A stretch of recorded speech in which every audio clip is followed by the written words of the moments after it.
بسم اللہ الرحمن الرحیم۔ السلام علیکم۔ مسجد اقصی مسلمانوں کا قبلہ اول اور عالم اسلام کی تیسری سب سے بڑی مسجد ہے۔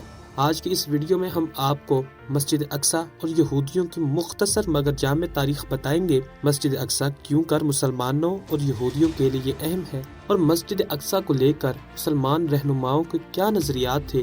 مگر ویڈیو کی آغاز سے قبل آپ سے ایک چھوٹی سی گزارش ہے کہ پلیز ہمارے چینل کو سبسکرائب کریں اور ساتھ میں لگے بیل آئیکن کو ضرور پریس کریں تاکہ ہماری آنے والی ہر اپڈیٹ آپ کو بر وقت ملتی رہے۔ پیارے دوستو، مسجد اقصی مسلمانوں کا قبلہ اول ہے۔ خانہ کعبہ اور مدینہ الرسول کے بعد مسلمانوں کا یہ تیسرا مقدس ترین مقام ہے۔ مقامی مسلمان اسے المسجد الاقصی یا حرم قدسی شریف کہتے ہیں۔ یہ مشرقی یروشلم میں واقع ہے جس پر اسرائیل کا قبضہ ہے۔ یہ یروشلم کی سب سے بڑی مسجد ہے جس میں 5000 نمازیوں کی گنجائش ہے، جبکہ مسجد کے صحن میں بھی ہزاروں افراد نماز ادا کر سکتے ہیں۔ ناظرین گرامی، مسجد اقصی حضرت آدم علیہ السلام نے خانہ کعبہ کی تعمیر کے 40 سال بعد تعمیر کی، اور بعض لوگوں کا یہ کہنا ہے کہ مسجد اقصی حضرت سلیمان علیہ السلام نے جنوں کی ایک تعداد سے تعمیر کی۔ یہودیوں کا یہ کہنا ہے کہ جہاں آج مسجد اقصی واقع ہے، یہاں ہیکل سلیمانی تھا جو مسلمانوں نے شہر یروشلم پر قبضہ کرنے کے بعد توڑ دیا اور مسجد اقصی تعمیر کی۔ مگر یہ بات بالکل غلط اور جھوٹ ہے، کیونکہ جب نبی آخر الزمان حضرت محمد صلی اللہ علیہ وآلہ وسلم معراج پر تشریف لے گئے تب اسلام پوری دنیا پر موجود نہ تھا۔ تب بھی مسجد اقصی واقع تھی اور یہاں رومن امپائر کی حکومت تھی۔ مگر یہودی مسجد اقصی کو شہید کیوں کرنا چاہتے ہیں؟ تاریخی اعتبار سے جب حضرت سلیمان علیہ السلام نے مسجد اقصی کو تعمیر کیا تو اس کے ساتھ اپنا ایک ہیکل بھی تعمیر کیا۔ ہیکل کے معنی دربار کے ہیں، جہاں حضرت سلیمان علیہ السلام اپنے صحابہ کرام کے ساتھ بیٹھتے تھے۔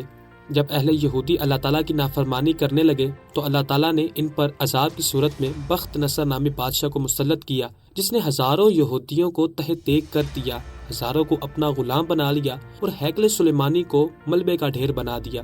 بخت نصر کی موت کے بعد یہودی دوبارہ شہر یروشلم میں آباد ہوئے۔ انہوں نے دوبارہ ہیکل سلیمانی کو تعمیر کیا اور پھر اللہ تعالیٰ کی نافرمانیاں شروع کر دی۔ تب اللہ تعالیٰ نے ان پر ٹائٹس نامی بادشاہ کو مسلط کیا، جس نے بھی ہزاروں یہودیوں کو قتل کر دیا، ہزاروں کو اپنا غلام بنا لیا اور ہیکل سلیمانی کو توڑ دیا۔ اس کے بعد یہودی ہزاروں سال تک شہر یروشلم میں آباد نہ ہو سکے۔ لیکن سلطنت عثمانیہ کے آخری ایام میں یہودیوں کی شہر یروشلم میں دلچسپی پیدا ہوئی۔ وہ وہاں ایک علیحدہ مملکت قائم کرنا چاہتے تھے، مگر سلطنت عثمانیہ کے ہوتے ہوئے یہ کام ناممکن تھا۔ انہوں نے سلطنت عثمانیہ کے سلطان عبد الحمید کو بہت بڑی رقم کی پیشکش کی۔ سلطان عبد الحمید نے کہا کہ شہر یروشلم ہمارے آباء و اجداد نے خون دے کر حاصل کیا، میرے ہوتے ہوئے تمہیں سرزمین فلسطین کی ایک انچ زمین بھی نہیں دی جائے گی، مگر میرے مرنے کے بعد شاید تم اس کو مفت میں ہی حاصل کر لو۔ جب سلطان عبد الحمید سے پوچھا گیا کہ آپ یہودیوں کو شہر یروشلم میں کیوں آباد نہیں ہونے دے رہے، سلطان عبد الحمید نے کہا کہ یہودیوں کا یہ کہنا ہے کہ جہاں آج مسجد اقصی واقع ہے، یہاں ہیکل سلیمانی تھا جو مسلمانوں نے توڑ کے مسجد اقصی تعمیر کی۔ یہودی مسجد اقصی کو شہید کر کے ہیکل سلیمانی اس لیے تعمیر کرنا چاہتے ہیں کہ ان کا یہ عقیدہ ہے کہ جب ہیکل سلیمانی تعمیر ہوگا تو ان کا مسیحا دجال آئے گا اور دجال کے آنے کے بعد یہودی پوری دنیا پر حکومت کریں گے اور میرے ہوتے ہوئے مسجد اقصی کو کوئی ہاتھ بھی نہیں لگا سکتا۔ یہودیوں نے بڑی چالاکی سے سلطان عبد الحمید کی سلطنت کا خاتمہ کیا۔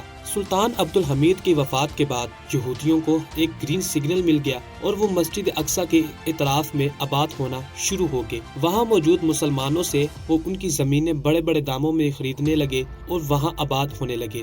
1948 میں سرزمین فلسطین میں یہودیوں کی ایک علیحدہ ریاست قائم ہوئی جو اسرائیل کے نام سے دنیا میں جانی جاتی ہے۔ چند مسلمان ریاستوں نے اسرائیل کی مخالفت کی، جن میں پاکستان سر فہرست ہے۔ 1967 میں جب اسرائیل نے مسجد اقصی پر حملہ کیا اور مسلمانوں کو شہید کیا تو اس کے چند سالوں کے بعد سعودیہ عربیہ کے کنگ فیصل نے چند اسلامک لیڈران کے ساتھ مل کر اسرائیل پر حملہ کیا۔ کنگ فیصل کا یہ کہنا تھا کہ اگر ہم اقوام عالم کی بات کو مانتے ہیں تو اس کا مطلب کہ ہم نے فلسطین کی تقسیم کو تسلیم کر لیا ہے، جو ہمیں ہرگز قبول نہیں۔